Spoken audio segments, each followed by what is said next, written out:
ಪ್ರಧಾನಿ ಮೋದಿ ಬೆಂಗಳೂರು ಭೇಟಿ ವೇಳೆ ಚೊಂಬು ಪ್ರದರ್ಶಿಸಿದ ನಲಪಾಡ್ ಅಂಡ್ ಗ್ಯಾಂಗ್.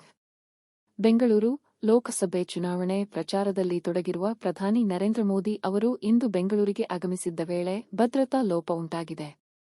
ಅರಮನೆ ಮೈದಾನದಿಂದ ಎಸ್ಕ್ಯೂಟಿಸಿ ಹೆಲಿಪ್ಯಾಡ್ಗೆ ತೆರಳುವಾಗ ಮೇಕ್ರಿ ಸರ್ಕಲ್ ಬಳಿ ರಾಜ್ಯ ಯುವ ಕಾಂಗ್ರೆಸ್ ಘಟಕದ ಅಧ್ಯಕ್ಷ ಮೊಹಮ್ಮದ್ ನಲಪಾಡ್ ಹಾಗೂ ಬೆಂಬಲಿಗರು ರಸ್ತೆಗೆ ನುಗ್ಗಿ ಪ್ರಧಾನಿ ಮೋದಿಗೆ ಚೆಂಬು ಪ್ರದರ್ಶಿಸಿದ್ದಾರೆ.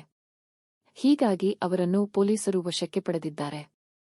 ಅರಮನೆ ಮೈದಾನದಲ್ಲಿ ಆಯೋಜಿಸಿದ್ದ ಬಿಜೆಪಿ ವಿಜಯ ಸಂಕಲ್ಪ ಯಾತ್ರೆಯಲ್ಲಿ ಪಾಲ್ಗೊಂಡ ನಂತರ ಪ್ರಧಾನಿ ಮೋದಿ ಎಸ್ಕ್ಯೂಟಿಸಿ ಹೆಲಿಪ್ಯಾಡ್ಗೆ ತೆರಳುತ್ತಿದ್ದಾಗ ನಲಪಾಡ್ ಗ್ಯಾಂಗ್ ರಸ್ತೆಗೆ ಇಳಿದು ಚೊಂಬು ಪ್ರದರ್ಶಿಸಲು ಮುಂದಾಗಿದ್ದಾರೆ. ಈ ವೇಳೆ ಭದ್ರತೆಗೆ ನಿಯೋಜನೆಗೊಂಡಿದ್ದ ಪೊಲೀಸರು ಅವರನ್ನು ವಶಕ್ಕೆ ಪಡೆದು ಠಾಣೆಗೆ ಕರೆತಂದಿದ್ದಾರೆ. ಭಾರೀ ಬಂದೋಬಸ್ತ್ ಇದ್ದರೂ ಭದ್ರತಾ ಲೋಪ. ಹೆಚ್ಚುವರಿ ಪೊಲೀಸ್ ಆಯುಕ್ತರಾದ ಸತೀಶ್ ಕುಮಾರ್ ರಮನ್ ಗುಪ್ತಾ ನೇತೃತ್ವದಲ್ಲಿ ಭದ್ರತೆ ಹೆಚ್ಚಿಸಲಾಗಿತ್ತು. ಅಲ್ಲದೆ ಬಂದೋಬಸ್ತ್ಗಾಗಿ 4 DCP, ACP, inspector, sub inspector, head constable, police ಪೇದೆ, ಸಂಚಾರ ಪೊಲೀಸ್ ಸಿಬ್ಬಂದಿ ಸೇರಿ ಒಟ್ಟು 2,000ಕ್ಕೂ ಹೆಚ್ಚು ಪೊಲೀಸರನ್ನು ನಿಯೋಜಿಸಲಾಗಿತ್ತು. ಆದರೂ ನಲಪಾಡ್ ಗ್ಯಾಂಗ್ ಭದ್ರತೆಯನ್ನು ಲೆಕ್ಕಿಸದೆ ಆಟ-ಟೋಪ ಮೆರೆದಿದ್ದಾರೆ.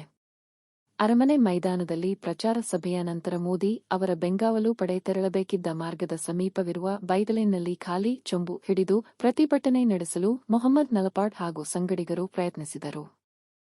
ಹೀಗಾಗಿ ನಾವು ಇಬ್ಬರನ್ನೂ ಮುಂಜಾಗ್ರತಾ ಕ್ರಮವಾಗಿ ವಶಕ್ಕೆ ತೆಗೆದುಕೊಂಡಿದ್ದೇವೆ. ಇಲ್ಲಿ ಯಾವುದೇ ರೀತಿಯ ಭದ್ರತಾ ಉಲ್ಲಂಘನೆಯಾಗಿಲ್ಲ ಎಂದು ಹಿರಿಯ ಪೊಲೀಸ್ ಅಧಿಕಾರಿಯೊಬ್ಬರು ತಿಳಿಸಿದ್ದಾರೆ.